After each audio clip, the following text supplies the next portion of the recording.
Assalamualaikum warahmatullahi wabarakatuh. Saya Sahdani, mahasiswa PPG PAI dalam jabatan batch 2 tahun 2024 LPTK UIN Antasari Banjarmasin.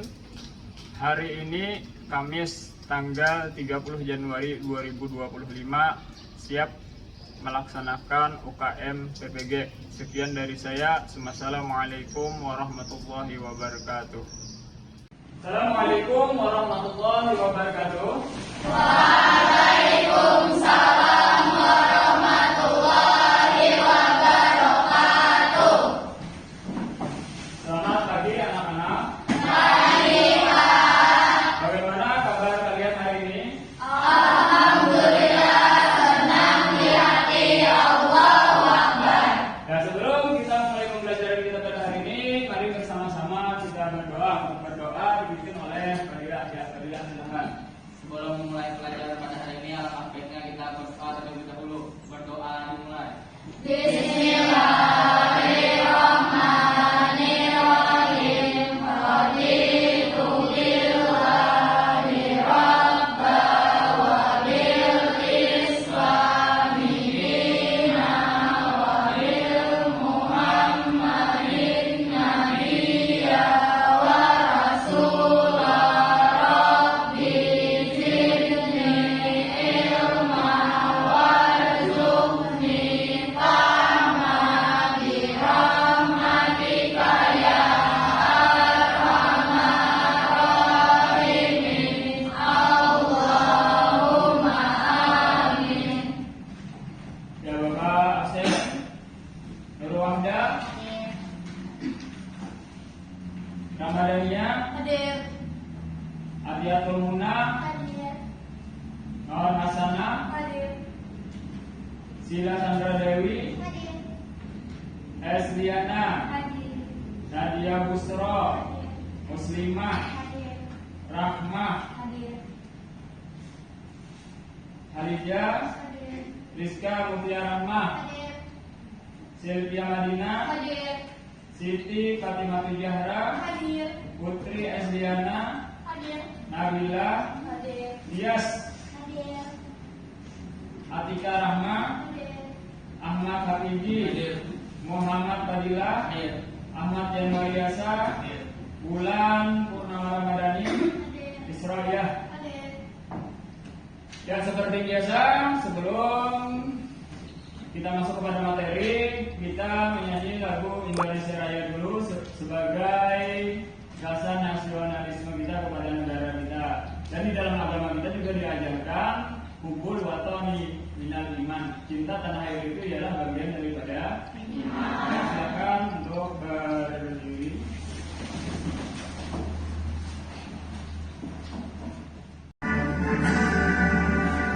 Indonesia tanah airku, tanah tumpah darahku.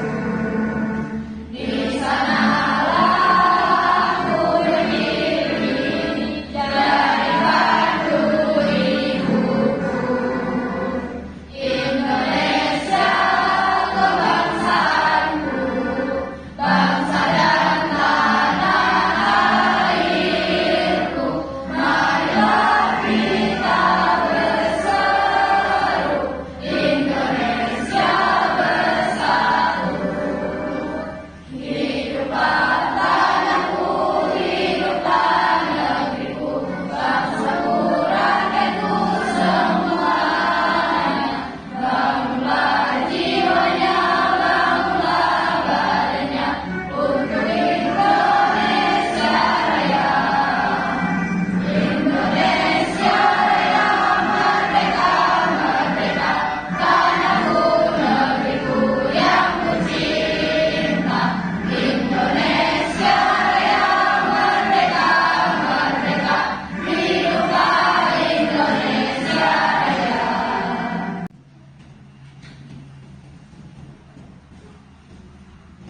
Dan hari ini materi kita ialah tentang larangan pergaulan bebas dan hina. Jadi sebelum kita masuk pada materi, Bapak mau flashback dulu tentang pembelajaran kita yang pernah lalu, yaitu mempelajari tentang minggu lalu berbakti kepada kepada kedua orang tua. Apa yang dimaksud dengan berbakti kepada kedua orang tua? Siapa yang ingat? Ya, anak sana silakan. Yang dimaksud berbakti ialah berbuat baik dan sopan kepada orang tua. Ya, jadi yang dimaksud dengan berbakti ialah apa? Berbuat baik dan bertingkah laku sopan kepada kedua orang tua. Hukumnya berbuat baik kepada kedua orang tua ini dalam agama kita dalam hukumnya wajib. Wajib apa? Dikerjakan mendapat ditinggalkan mendapat. Ya, jadi bila kita durhaka kepada orang tua maka kita akan mendapat dosa dari Allah Subhanahu wa Ta'ala. Setiap perbuatan yang kita lakukan itu nanti akan berbalik kepada diri kita sendiri. Dan hari ini kita belajar tentang larangan pergaulan bebas dan zina. Nah, apa itu pergaulan bebas? Ya, silakan. Perilaku yang melanggar norma sosial atau agama. Ya, jadi yang namanya pergaulan bebas adalah perilaku yang melanggar sosial ataupun agama atau interaksi antara individu dengan individu yang lain tanpa memikirkan salah dan benar. Nah, dia bergaul itu sebebas-bebasnya. Nggak tahu ini benar atau salah menurut agama. Pokoknya apa yang mau dia lakukan dia lakukan. Kemudian perbuatan zina. Apa yang dimaksud dengan perbuatan zina? Ya, sekarang. Hubungan seksual di luar nikah. Ya, jadi yang dimaksud dengan perbuatan zina ialah hubungan seksual di luar nikah tanpa adanya ikatan pernikahan. Di dalam agama kita sudah pasti itu adalah sesuatu yang wajib kita tinggalkan. Hukumnya apa?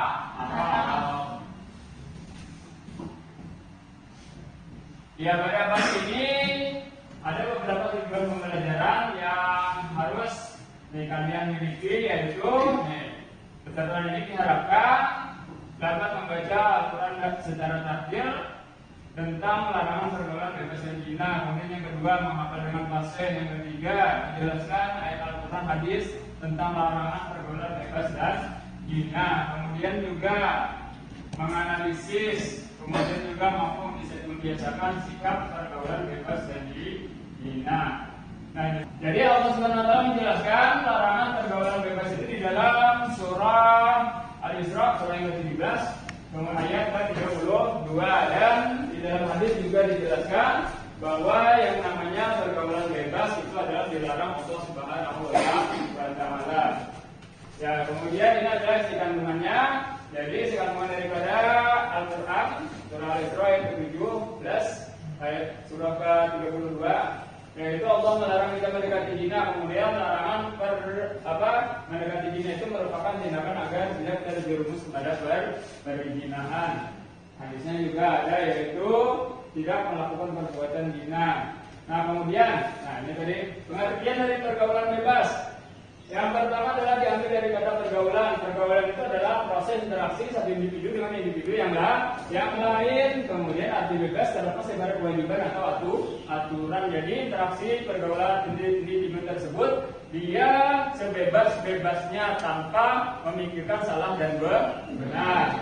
Nah, kemudian kalau istilah ialah bentuk perilaku yang menyimpang melewati batas norma dan kewajiban. Jadi ciri pergaulan bebas menghambur-hamburkan uang, kemudian perbuatan itu dilakukan tanpa memedulikan salah dan benar. Nah, contoh seks bebas, mengkonsumsi narkoba, dan pergaulan malam. Kemudian sebab-sebabnya pergaulan bebas sudah pasti dangkalnya suatu keimanan kepada diri manusia dan kurangnya kontak.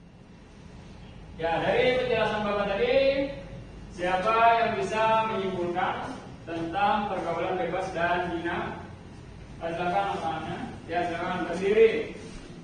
Islam melarang keras pergaulan bebas dan zina karena dapat merusak moral individu, keluarga, dan masyarakat.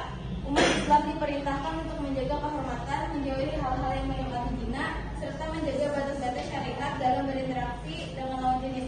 Larangan ini tidak hanya melindungi dari dosa besar, tetapi juga menjaga kesucian hubungan antar manusia sesuai dengan ajaran Allah dan Rasul-Nya. Ya, jadi Allah Subhanahu wa Ta'ala yaitu sangat melarang perbuatan di zina. Kenapa? Karena itu sangat merugikan bagi diri kita sendiri, baik itu bagi kesehatan kita ataupun bagi keluarga kita. Dan sekarang kita bagi satu kelompok jumlahnya 4 orang. Ya, silakan bangkunya dan kursinya disusun berdasarkan kelompoknya. Ya, jadi untuk kelompok 1, mana kelompok 1 angkatannya?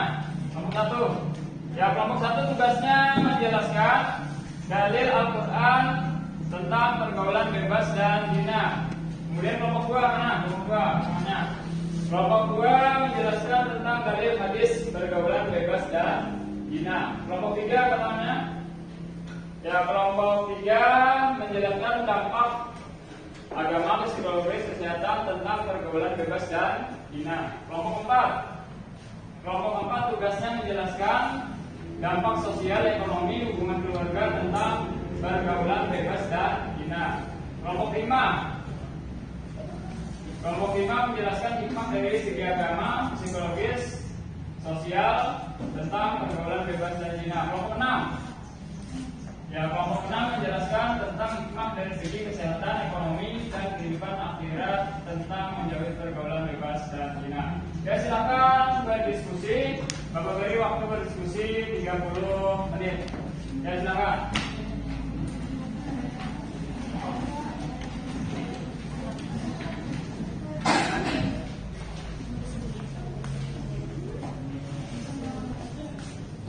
Ambil catatan.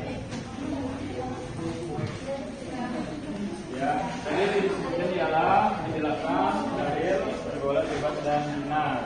Ya, jadi dari segi Al-Qur'annya itu dijelaskan yang bertentangan atau berkaitan tentang pergaulan bebas dan zina. Ya, kelompok ini itu tugasnya menjelaskan tentang dampak agama, psikologis, kesehatan tentang pergaulan bebas dan zina. Nah, jika seseorang melakukan pergaulan bebas dan zina, dampak dari segi agamanya apa, psikologisnya apa, kesehatannya apa. Ya, silakan didiskusikan. Ya.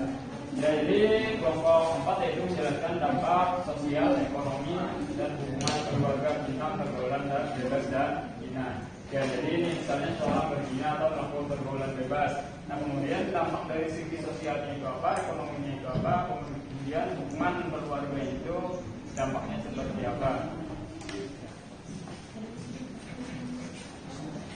Ya, kelompok 2 itu menjelaskan dalil hadis pergaulan bebas dan zina. Ya, dari hadis Nabi yang menjelaskan tentang pergaulan bebas dan zina itu ya seperti apa, dianalisis.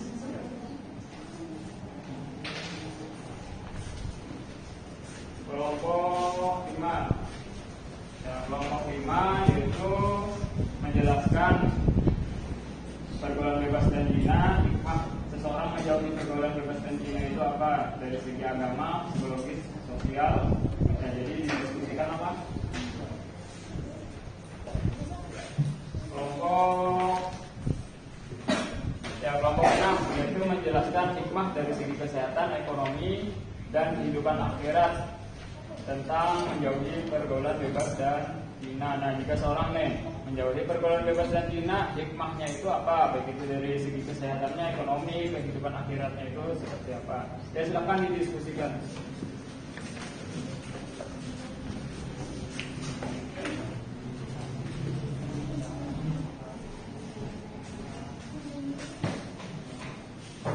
Ya, waktu habis. Ya, jadi setiap kelompok mengharapkan untuk memaparkan hasil diskusinya. Dimulai dari kelompok 1. Ya, kelompok 1 tadi berdiskusi tentang dalil Al-Quran pergaulan bebas dan zina. Ya, silakan siapa yang mau mempresentasikan? Ya, berdiri. Pergaulan bebas dan zina adalah perbuatan yang dilarang dalam Islam karena bertentangan dengan akhlak, moral, serta prinsip kesucian dan kehormatan manusia. Larangan ini didasarkan pada beberapa dalil Al-Quran dan hadis sebagai berikut. 1. Larangan mendekati zina. Allah Subhanahu wa Ta'ala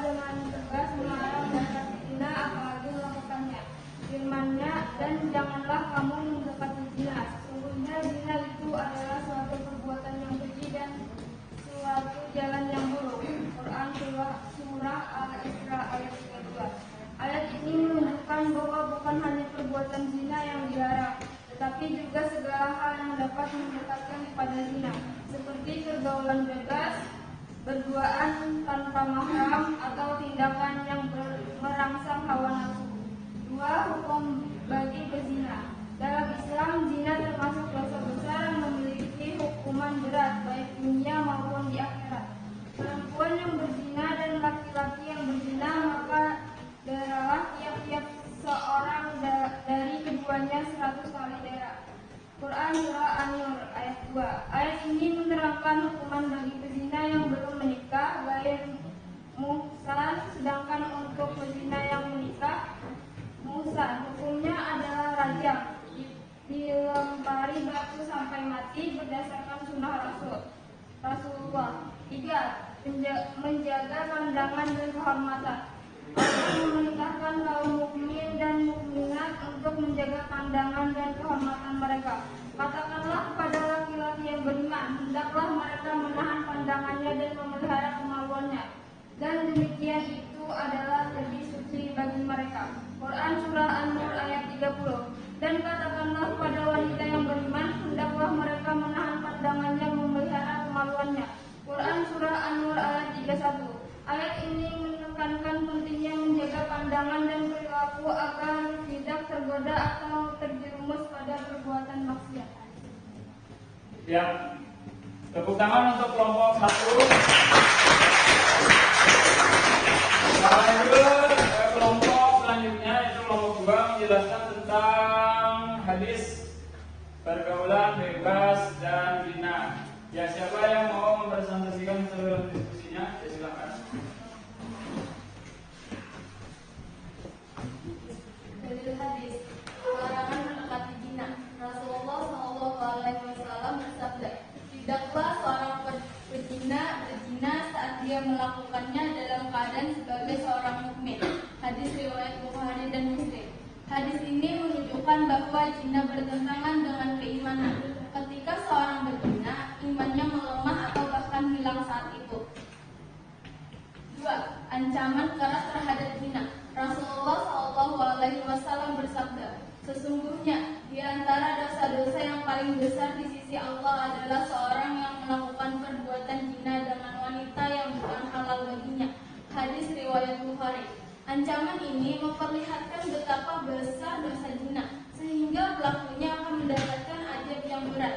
3. Penjaga batas-batas pergaulan. Rasulullah SAW bersabda, janganlah seorang laki-laki berdua-duaan dengan seorang wanita yang bukan mahram, karena yang ketiganya adalah setan. Hadis riwayat Tirmizi. Hadis ini menegaskan pentingnya menghindari keadaan yang dapat memancing godaan dan mendekati kepada zina. Ya, tepuk tangan untuk kelompok 2. Lanjut ke kelompok 3, itu menjelaskan dampak dari segi agama, psikologis, kesehatan tentang pergaulan bebas dan zina. Yang kelompok 3 mana? Ya, kelompok 3 silakan. Pergaulan bebas dan zina memiliki dampak negatif yang sangat besar baik bagi individu, keluarga maupun masyarakat. Dampak tersebut dapat dilihat dari segi agama, psikologi, kesehatan, sosial, dan ekonomi.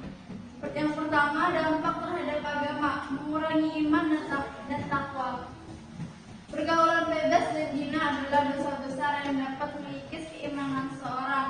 Rasulullah SAW bersabda, tidaklah seorang pezina berzina saat dia melakukannya dalam keadaan sebagai seorang mukmin. Quran surah Bukhari dan Muslim. Hal ini menunjukkan bahwa zina dapat membuat seorang jauh dari Allah Subhanahu wa Ta'ala dan menjerumuskan ke dalam maksiat yang lebih besar. Mengundang murka Allah. Allah Subhanahu wa Ta'ala melarang keras zina karena merupakan perbuatan keji. Pelakunya diancam dengan azab di dunia dan akhirat, sebagaimana disebutkan dalam Quran surah An-Nur ayat 2. Hal ini menjadikan pelaku zina sebagai orang yang dimurkai Allah Subhanahu wa Ta'ala. Yang kedua, dampak psikologis, perasaan bersalah dan kehilangan harga diri. Pelaku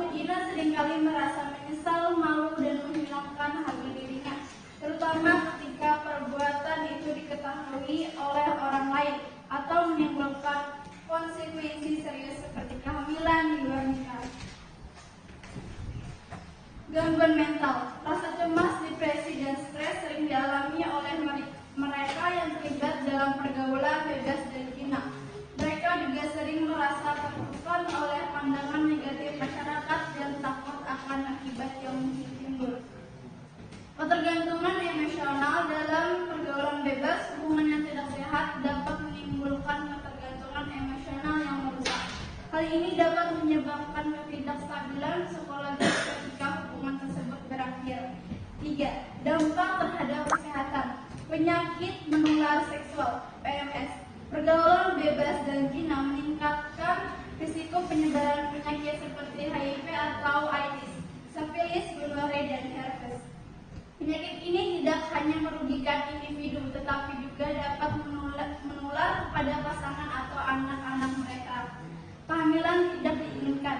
Zina sering berujung pada kehamilan di luar nikah yang dapat menyebabkan aborsi ilegal atau kelahiran anak tanpa perlindungan keluarga yang sah. Kerusakan kesehatan reproduksi. Praktek pergaulan bebas seringkali dilakukan tanpa pengetahuan yang benar tentang kesehatan reproduksi yang dapat menyebabkan gangguan serius pada organ reproduksi. Ya, tepuk tangan untuk kelompok 3. Ya, lanjut ke kelompok 4 untuk mempresentasikan hasil diskusinya, yaitu menjelaskan dampak sosial, ekonomi, dan hubungan keluarga tentang pergaulan bebas dan zina. Ya, dipersilakan kelompok 4. Pertama, dampak sosial, kerusakan moral masyarakat. Pergaulan bebas dan zina dapat merusak norma dan nilai-nilai moral masyarakat. Jika dibiarkan, hal ini dapat menjadi kebiasaan yang dianggap normal, sehingga pengamatan dan kesucian menjadi terabaikan. Anak lahir di luar nikah. Kehamilan di luar nikah akibat zina sering menimbulkan masalah sosial seperti stigma terhadap ibu dan anak, serta anak-anak yang tumbuh tanpa figur ayah. Meningkatkan angka perceraian. Dalam banyak kasus, pergaulan bebas dan zina menyebabkan perselingkuhan dalam rumah tangga yang akhirnya berujung pada perceraian. Kedua, dampak ekonomi. Beban ekonomi bagi orang tua. Pergaulan bebas remaja yang berujung pada kehamilan di luar nikah seringkali menjadi tanggung jawab keluarga, terutama orang tua, sehingga membebani mereka secara ekonomi.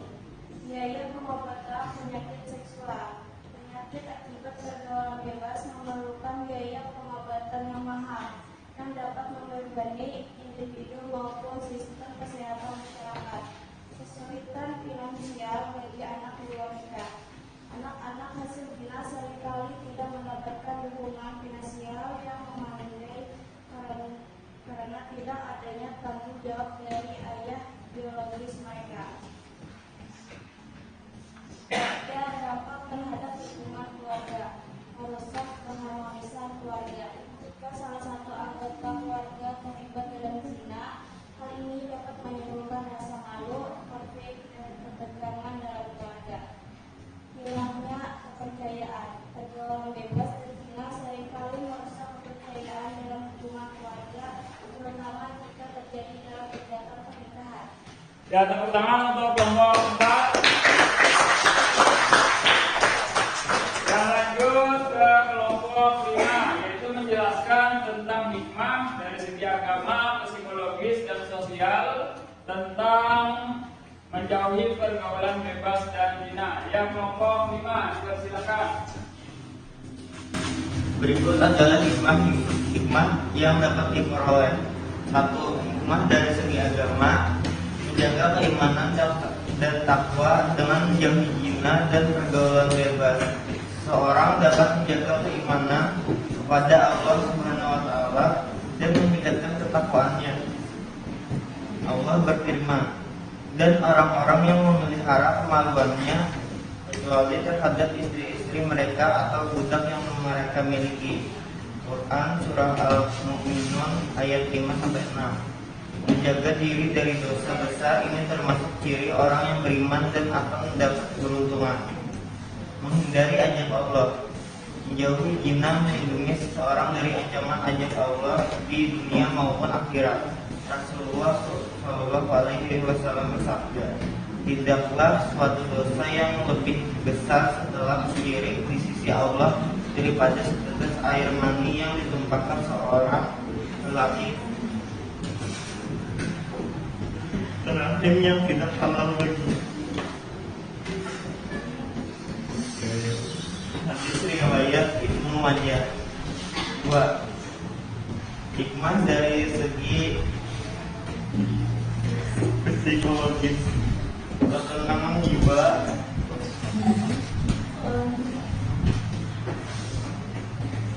Orang yang menjaga diri dari zina dan pergaulan bebas akan merasa lebih tenang secara batin. Mereka tidak dihantui rasa bersalah, penyesalan atau kekhawatiran terhadap dampak buruk yang dapat terjadi.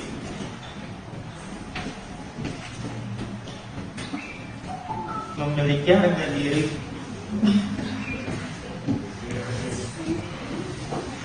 dan kehormatan. Dengan menjaga kesucian diri, seseorang akan lebih dihormati dan dihargai oleh orang lain. Kehormatan ini merupakan modal penting untuk menjalani kehidupan bermasyarakat.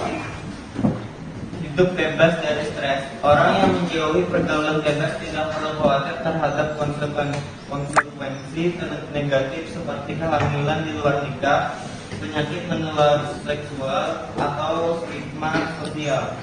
3. Hikmah dari segi sosial, menjaga keharmonisan dalam masyarakat, menjauhi pergaulan bebas, membantu menciptakan lingkungan masyarakat yang lebih sehat secara moral.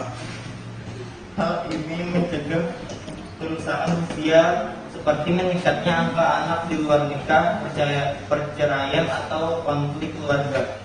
Memperkuat institusi keluarga. Dengan menjauhi zina, seseorang membantu menjaga kesucian hubungan pernikahan dan memastikan keluarga tetap menjadi tempat yang aman dan harmonis. Mengurangi beban sosial. Ketika masyarakat bebas dari zina dan pergaulan bebas, masalah sosial seperti anak terantar atau orang tua tunggal akibat kehamilan di luar nikah dapat diminimalkan. Ya, ada undangan untuk kelompok 5. Ya, lanjut ke kelompok 6. Ya, kelompok 6 yaitu tadi tugas diskusinya menjelaskan hikmah dari segi kesehatan, ekonomi, dan kehidupan akhirat tentang pergaulan bebas, menjauhi pergaulan bebas dan zina. Ya, silakan kelompok 6.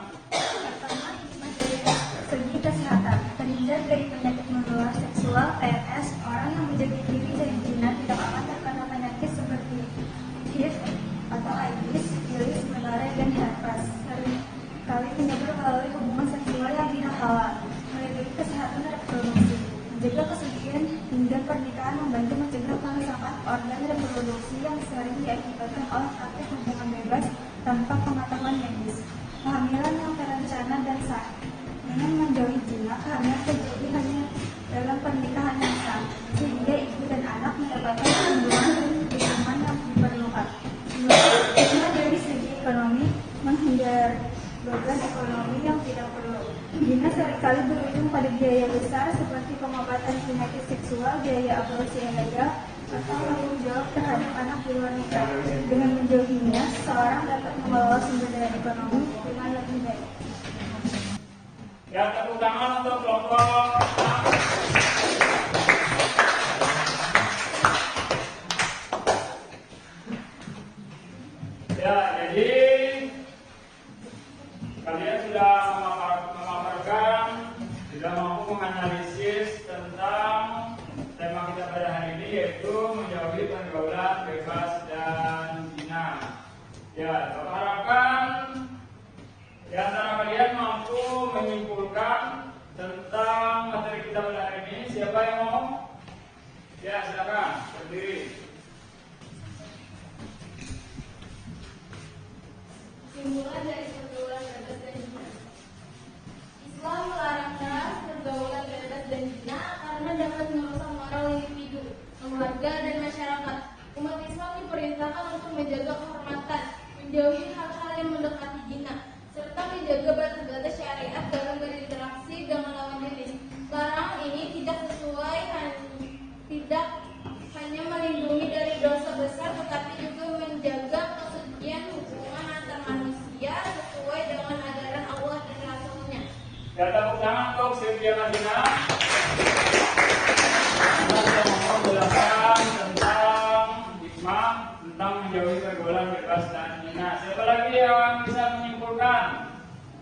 tentang materi kita pada hari ini, yaitu menjauhi pergaulan bebas dan zina. Ya, silakan. Kesimpulan menjauhi pergaulan bebas dan zina adalah bisa bagi umat Islam. Selain melindungi diri dari dampak negatif, menjauhi zina juga merupakan bentuk ketaatan kepada Allah Subhanahu wa Ta'ala yang akan membawa kebahagiaan di dunia dan akhirat. Oleh karena itu, penting bagi setiap muslim untuk menjaga diri dengan memperkuat iman, menjauhi godaan, dan mengikuti aturan Islam yang mulia. Ya, tepuk tangan untuk silakan menunjuk.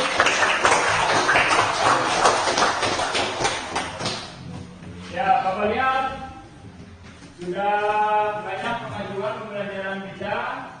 Ya, jadi sebelum kita menutup pembelajaran kita pada hari ini, Bapak mau melihat semangatnya dulu dengan yel SMK kita. Ya, SMK bisa. SMK Vokasi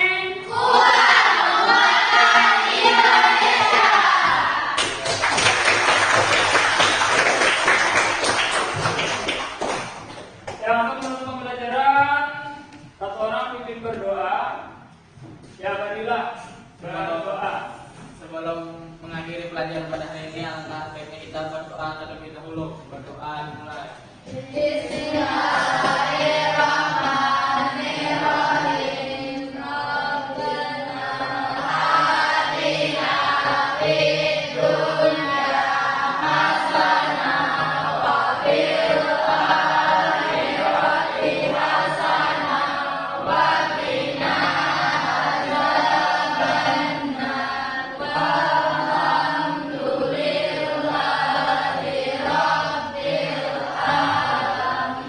Ya, untuk mengakhiri pembelajaran kita pada hari ini, mari bersama-sama kita